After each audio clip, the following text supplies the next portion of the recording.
Janagama municipal chairman ఎన్నికపై గందరగోళం కొనసాగుతుంది. Chairman, vice chairman ఎన్నిక వాయిదా వేయాలని కౌన్సిల్లో ఆందోళనకు దిగారు. ఎంపీ చామల, కాంగ్రెస్ కౌన్సిలర్లు, ఇండిపెండెంట్ సభ్యులు పోడియం ముందు బైఠాయించారు. బీఆర్ఎస్ నుంచి చైర్మన్ అభ్యర్థిగా సుగ్నాకర్ పేరు ప్రతిపాదించారు ఆ పార్టీ కౌన్సిలర్లు.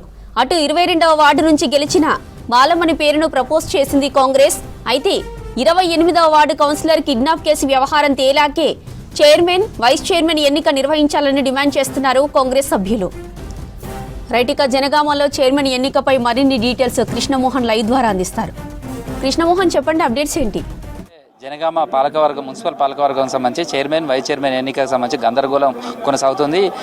ఎన్నికల అధికారుల పోడియం ముందు ఇటు కాంగ్రెస్ పార్టీకి సంబంధించినటువంటి కౌన్సిలర్లు, అదేవిధంగా ఇద్దరు ఇండిపెండెంట్లు అభ్యంతరం వ్యక్తం చేస్తున్నారు. ప్రస్తుతం ఈ ఎన్నికకు సంబంధించినటువంటి వాయిదా వేయాలి. ఒక కార్పొరేటర్ను ప్రలోభాలు పెట్టారు. దానికి సంబంధించిన కుటుంబ సభ్యులు కేసు నమోదు చేశారు. అది చట్టపరమైనటువంటి విచారణ చేసిన తర్వాతనే ఈ ఎన్నిక చేయాలంటూ కూడా భువనగిరి ఎంపీ చామల కిరణ్ కుమార్ రెడ్డి డిమాండ్ చేశారు. మొదట ఆయనే అభ్యంతరం వ్యక్తం చేశారు. ఆ తర్వాత కాంగ్రెస్ పార్టీకి సంబంధించిన కౌన్సిలర్లతో పాటు ఇద్దరు ఇండిపెండెంట్ల మద్దతు కూడా తోటి వాళ్ళంతా కూడా ప్రస్తుతం అక్కడ ఆందోళన చేస్తున్నారు. అధికారులకు కూడా చెప్తున్నారు, గతంలో కూడా ఇలాంటి ఇన్సిడెంట్ జరిగినప్పుడు వాయిదా వేయడం అనేది జరిగింది. అదేవిధంగా అలాంటి నిర్ణయమే తీసుకోవాలి. ఎందుకంటే ప్రలోభాలకు గురి చేశారు, కిడ్నాప్ చేశారు అంటూ వాళ్ళ కుటుంబ సభ్యులే ఆరోపిస్తున్న నేపథ్యంలో అది పోలీసులకు కూడా ఫిర్యాదు చేశారు. దానికి సంబంధించినటువంటి అంశాన్ని ఖచ్చితంగా మీరు పరిగణనలో తీసుకోవాలి. అవన్నీ తీసుకున్న తర్వాతనే ఈ చైర్మన్, వైస్ చైర్మన్ సంబంధించినటువంటి ఎన్నిక చేయాలి. ఇది చట్టపరంగా చేయాలంటూ కూడా అధికారులకు ఇటు కాంగ్రెస్ పార్టీకి సంబంధించినటువంటి కౌన్సిలర్లు, అదేవిధంగా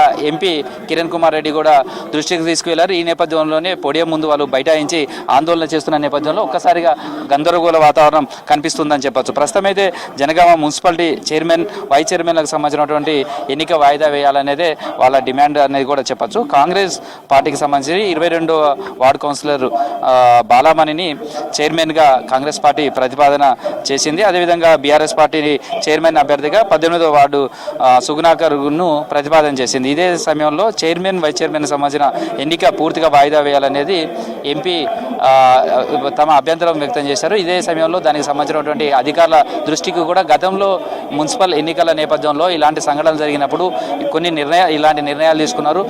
ఇదంతా కూడా ఒక ప్రశాంత వాతావరణంలో నిర్వహించడానికి చేయాలి అనేది కోరుతున్నారు. మొత్తంగా మనం ఈ కౌన్సిల్ సంబంధించినటువంటి ఏదైతే మొదట కొత్తగా గెలిచినటువంటి నూతన కౌన్సిలర్లందరికీ సంబంధించినటువంటి ప్రమాణ స్వీకారం చేశారు. దీంట్లో కూడా ఎక్స్ అఫీషియో సభ్యులుగా ఇటు స్థానిక ఎమ్మెల్యే బీఆర్ఎస్ పార్టీకి సంబంధించినటువంటి పల్లా రాజేశ్వరరావు, అదేవిధంగా భువనగిరి ఎంపీ కిరణ్ కుమార్ రెడ్డి ఇద్దరు చేశారు. అదేవిధంగా బీఆర్ఎస్ పార్టీకి సంబంధించినటువంటి వాళ్ళు 13 మంది కౌన్సిలర్లు, కాంగ్రెస్ పార్టీకి సంబంధించినటువంటి 12 మంది కౌన్సిలర్లు, అదేవిధంగా వాళ్ళకు మద్దతు ఇస్తున్నటువంటి సిపిఎం.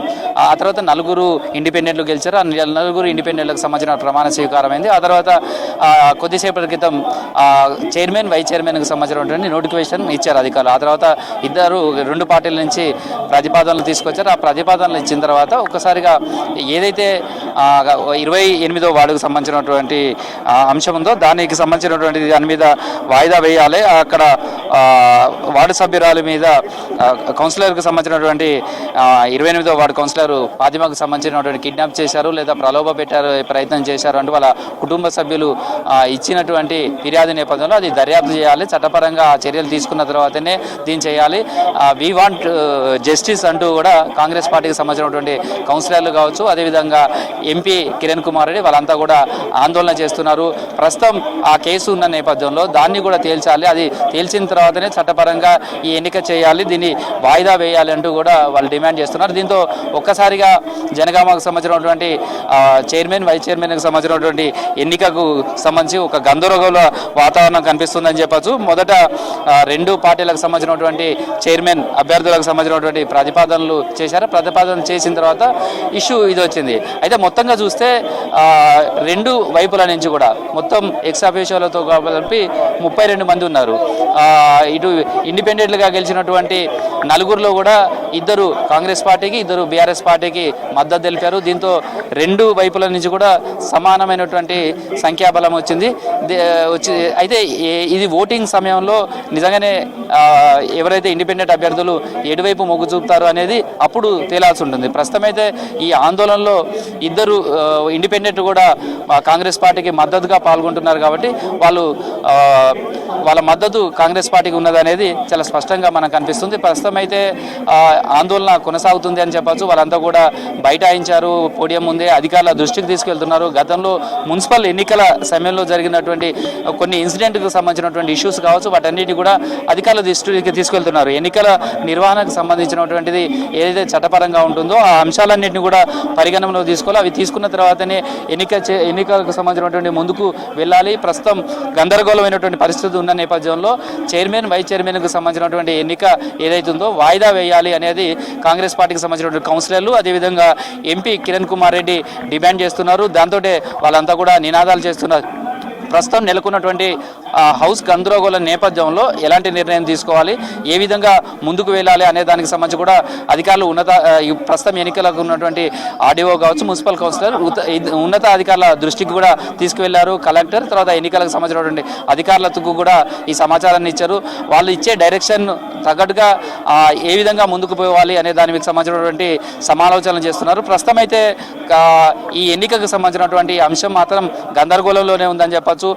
అక్కడ నినాదాలు చేస్తున్నారు, న్యాయం జరగాలి. ఏదైతే 28వ వార్డుకు సంబంధించినటువంటి ఫాతిమా సంబంధించినటువంటి కుటుంబ సభ్యులు ఏదైతే ఫిర్యాదు చేశారో ఆ ఫిర్యాదును పరిగణనలో తీసుకోవాలి. వాటన్నింటిని కూడా విచారణ చేసిన తర్వాతనే ఇది తిరిగి ఎన్నిక కూడా చేయాలి అనేది చెప్తున్నారు. జనరల్గా అయితే కౌన్సిల్కి సంబంధించినటువంటి దగ్గర కానీ లేకపోతే ఇలాంటి ఎన్నిక జరిగినప్పుడు ఖచ్చితంగా కోరం ఉండాలి. ఎన్నికైనటువంటి వాటిలలో ఉన్న సభ్యులలో 50% ఎబో ఉన్నప్పుడు మాత్రమే చేస్తారు. ప్రస్తుతం అయితే మొత్తం పూర్తిగా ఎన్నికైనటువంటి కొత్త కౌన్సిలర్లు, అదేవిధంగా 2 పార్టీలకు చెందిన వాళ్ళు కావచ్చు, అదేవిధంగా ఇండిపెండెంట్లు వాళ్ళందరూ కూడా వచ్చారు. సేమ్ టైంలో ఎక్స్ అఫీషియల్గా ఇటు ఎమ్మెల్యే, ఎంపీ ఇద్దరు కూడా ఎన్రోల్ చేశారు, అక్కడ ప్రమాణ స్వీకారం చేశారు. మొత్తంగా కమిటీ మొత్తం కొత్తగా ఎన్నికైన వాళ్ళతో మొత్తం కూడా పాలకవర్గం అంతా కూడా ఉంది. కానీ ఇప్పుడు వైస్ చైర్మన్ సంబంధించినటువంటి ఎన్నికకు పూర్తి చేయాల్సి ఉంటుంది.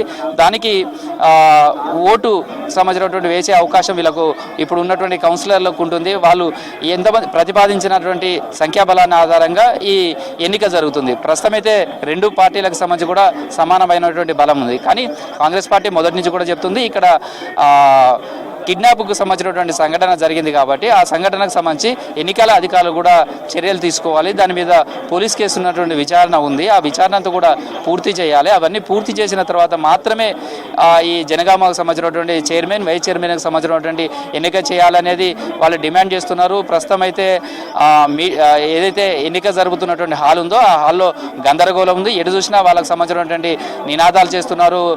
పోడియం ముందు వాళ్ళు బైఠాయించి తమ నిరసన వ్యక్తం చేస్తున్నారని చెప్పచ్చు. జ్యోతి.